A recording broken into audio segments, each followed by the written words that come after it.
nani kwa mzungumza Chama. Chama.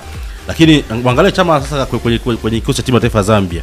Yaani katika vipindi vya makocha tofauti Chama hajawa mfalme kwenye timu ya taifa ya Zambia. Lakini pale Simba Chama Chama amekuja Simba wakati wa nani alikuwa nani ule Uchebe ule Patrick Chama alikuwa mfalme pale Simba. Ametoka Uchebe amekuja nani Sven van der Blok amekuwa pale mfalme. Amekuja Didier Gomes Dalosa amekuwa mfalme pale Simba.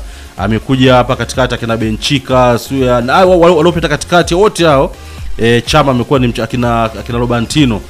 Chama amekuwa mchezaji ambaye ni muhimu sana kwenye kikosi cha kwanza cha Simba. Lakini siku asipochezeshwa mashabiki hawakuelewi. Kwanza pressure inakuwa ni kubwa yani. Unawaambiaje mashabiki kwenye mechi ambayo timu inahitaji matokeo afu Chama acheze.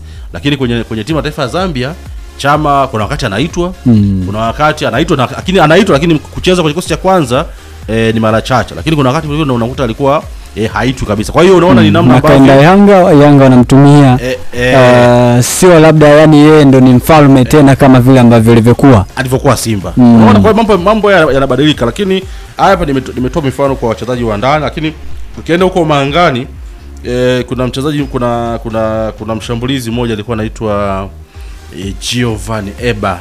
Alikuwa anachezea Bayern Munich ya Ujerumani wakati alikuwa anatupia magoli kweli kwenye ligi ya Ujerumani.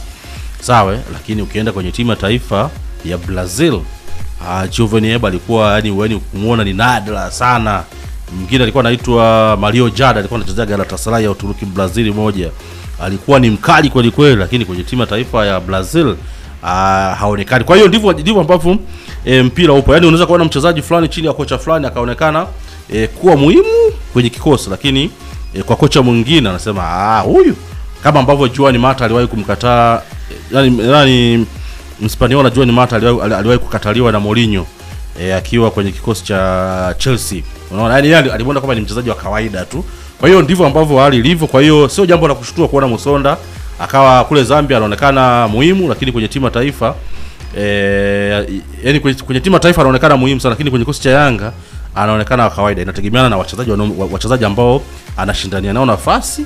Lakini vile mwalimu yeye ni muumini wa wachezaji wa aina gani. Hao wachezaji